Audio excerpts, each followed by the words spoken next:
Good evening, everyone. So my next video, which I'm going to discuss with you, is on the topic steady state plasma concentration.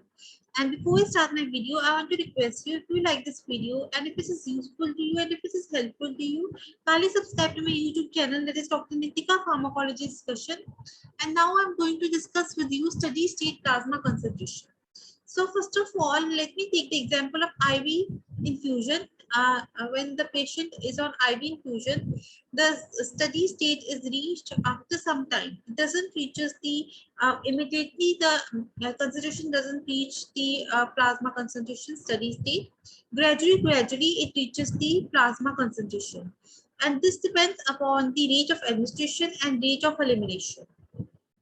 Means like when we administer the drug intravenously, say 100 molecules are administered, and rate of elimination is earlier it is zero, that is it is 0 molecules per hour. Slowly rate of elimination increases, and at that time where the rate of administration is equal to rate of elimination, that is 100 molecules per hour are administered, and 100 molecules per hour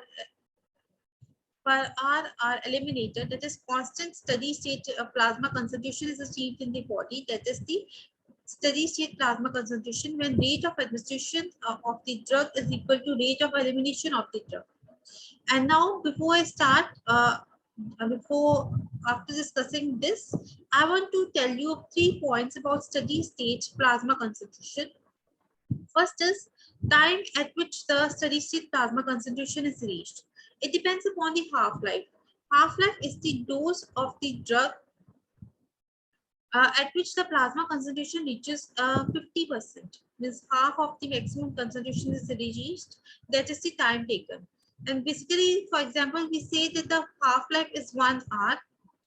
So that is one first half-life, the plasma concentration reaches 50%.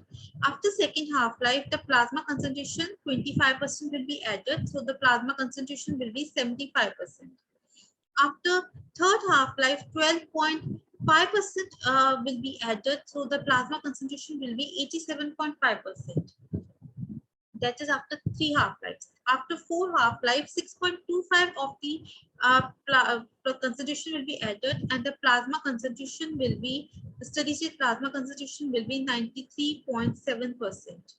And after fifth half-life, the 3.125% will be added, and that will be leading to 97 to 98% of the plasma steady plasma concentration, that is the steady state, and that is the maximum concentration reached. And we can say that the maximum plasma concentration in the body reaches after 4 to 5 half-lives.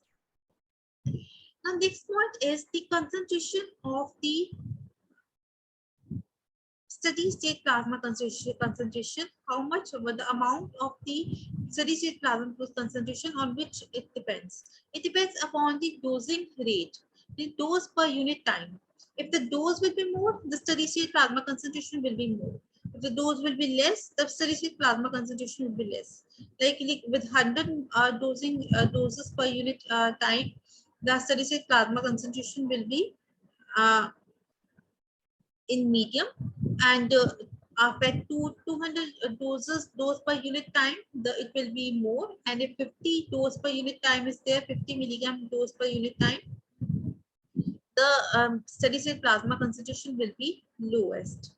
So next is the variation of the peak and troughs, or variation of the steady state plasma concentration, or the peak and troughs in the graph, the variation on what it depends. Basically, if we give the drug intravenously, IV drug, which I have already discussed with you before, there will be a straight line. That is from lowest level to the maximum level, there will be straight line. Average line will be the straight line.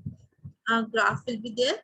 If the drug is given intermittently, that is, it is given after 2 half-lives, or after 3 half-lives, or after 4 half-lives, if the drug is given intermittently after stopping the giving the first dose, then after 2 half-lives, the second dose is given, and then after third half-life, the third dose is given. Means in this way, there will be formation of peak and troughs. Means maximum concentration will be reached, then lowest concentration will be reached. On the graph, the peak and troughs will be formed. And the maximum plasma concentration, the average plasma concentration will remain the same, but peak and troughs will be there because of the intermittent dosage frequency. And if this intermittent dosing frequency is more will be the intermittent dosing frequency is less. Means if it is a less time the drug is given, there will be more variation of the peak and troughs. And if the intermittent dosing frequency is more, means like it is given after one half life, then again after a second half life it is given again. So that will be the